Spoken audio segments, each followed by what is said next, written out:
Hi friends, welcome to Anastomos, and in this video we will be discussing how we can apply permutations and combinations into aphasia. So we'll be dealing in medicine with mathematics. Permutations are actually known as ordered combinations because in a permutation there should always be an order. We are going to consider permutations in which repetition is allowed. So I say if we are having an event and if there are two possibilities for that event, so we will say the total outcomes will be 2. Similarly, the same event is repeating for once more, then the total outcomes will be 2 into 2, 4, and it is repeating once more 2 into 2, that is 8, that is 2 raised to 3, that is 8 outcomes will be there. So we will be discussing there are 3 events. The first event is fluency, second event is comprehension, and third is repetition. So fluency, comprehension, repetition. For each event we will have 2 outcomes, either the person is able to talk fluently or not able to talk. So if he is able to talk fluently, give 1 mark, and if he is not, we will give 0. Similarly, if he is able to comprehend well, we will give you 1. If he is not, we will give you 0. If he is able to repeat what we are telling, he will be given 1 mark, and if he is not, we will be given 0. So like that, for each event there are 2 responses, hence the total outcomes will be 2 into 2 into 2, that is 8 permutations will be seen here. So we must understand that dysarthria is not aphasia. Aphasia is actually a problem of the language, while dysarthria is a problem of the speech. In aphasia, there is a problem in the cortex, while in dysarthria, there is problem in the muscles of the larynx and pharynx. So, if you want to understand about aphasia, first we must know how language is made into speech. That occurs how? Because we have 2 association cortex like auditory cortex, the temporal lobe, and a visual cortex at the occipital lobe. So, visual cortex gets information from what we read, and auditory cortex get information from what we hear. So, these 2 cortexes get this information and they give to the vernix area, which is located at area 22 in the temporal part. So this vernix area is actually the language comprehension area. So this vernix area actually comprehend it and send it to the Broca's area through arcuate fasciculus, and Broca's area then send the signals to the motor area, and from there this signal is converted to the muscles of the larynx and pharynx for phonation and speech production. This is how language is converted into speech. So actually what happens in aphasia, the areas in the cortex associated with conversion of language to speech is actually a bit disordered or having any problem. So that is we are going to learn now.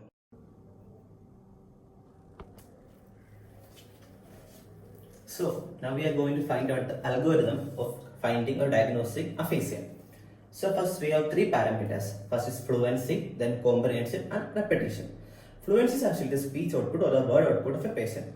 How the person actually talks or what are the words that are coming, the number of words, that is the word output. Second is actually comprehension. Comprehension is whether the person is able to understand written and spoken language.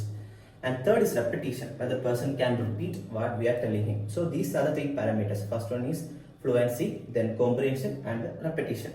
So first, if you got a person and if you are checking his fluency, and if the person is talking very fluently, we give them score 1. And that persons are known as having sensory aphasia because there is no problem with his fluency.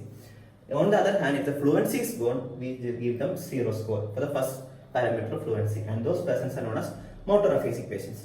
Second, so that is sensory aphasia and motor aphasia. Now second component of our parameter is comprehension. In comprehension we are checking for this sensory aphasia itself, if the person is understanding what is reading and writing, then we can tell that he is having comprehension, good comprehension. So that are known as mild sensory aphasia. When comprehension is lost, we will tell severe. So whenever comprehension is lost, we tell an aphasia it is severe.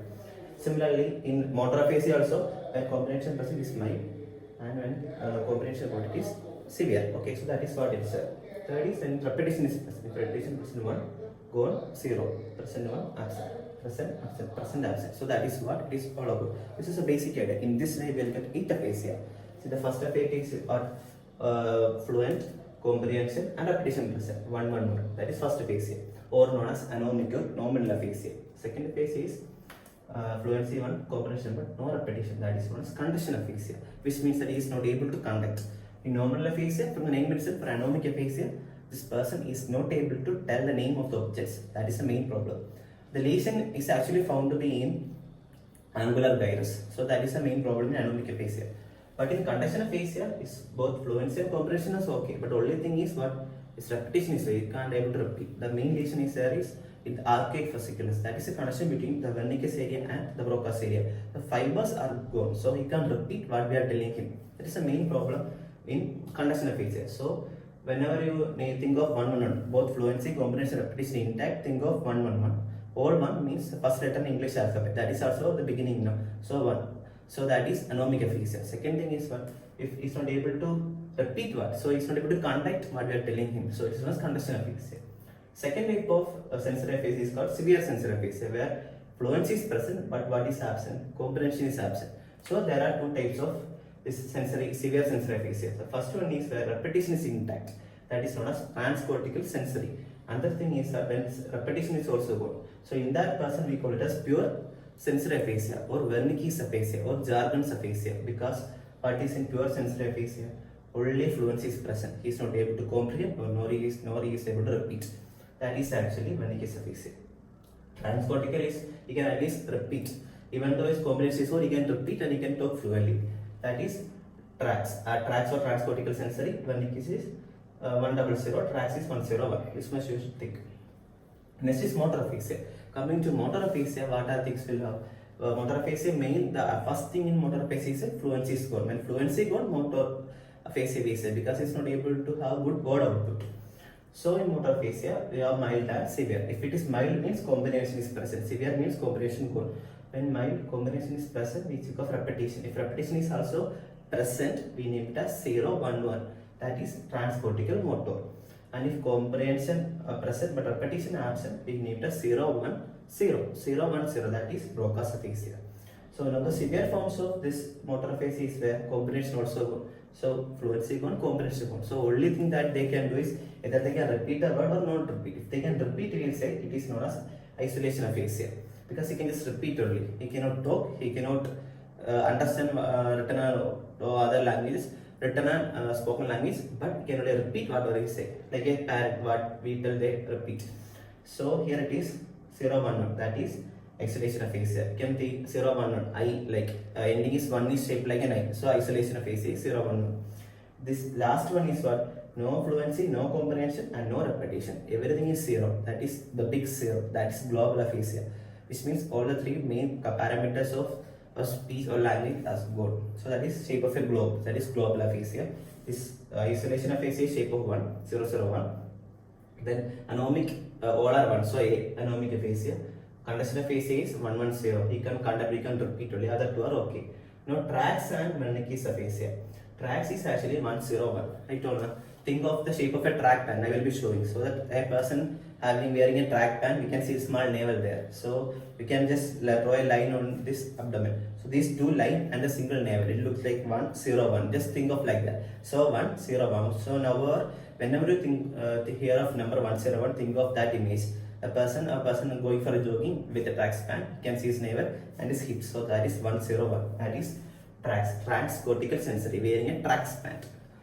Similarly, 1, 0, 100 is actually a good score, right? Whenever you write an exam or when you go in for a competition, 100 is always a scoring option. So we can say 100 is actually a score in a competition called JAM. A video I will show you what is JAM. Let's go decide in 8 pianos.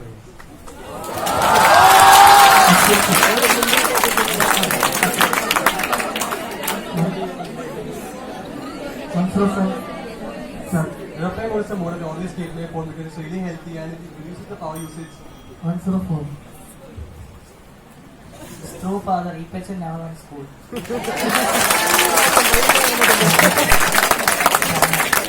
Yes. Answer of 4, sir.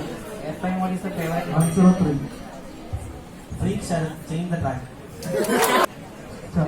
Replying what is the favorite mode in which I kept my phone? Answer of 7. Ganga, put down the bed. Answer of 5, sir. The real topic here is not about new topic. Answer of 4. Are you taking advantage of me, sir? Answer of 4, Repetition of the topic. yes. Answer of 4, sir. Replying mode is the mode in which the phone is always kept. Answer of 7. So JAM is actually a wonderful competition where we are able to talk whatever we want. There are some rules we are not able to repeat.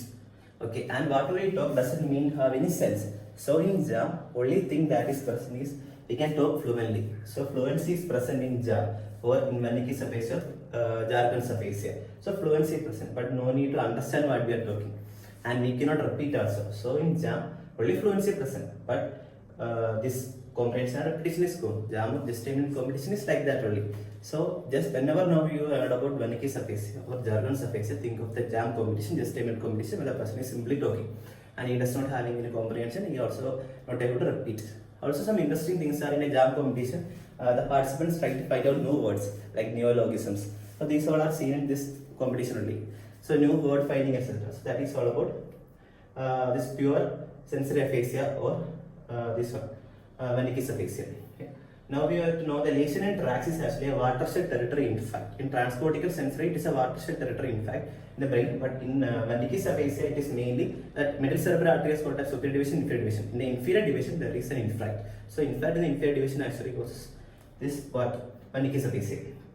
Now coming to the next category, that is motor aphasia. In motor aphasia, whenever you just hear of motor, the motor component is the F component. So that F component or fluency is gone.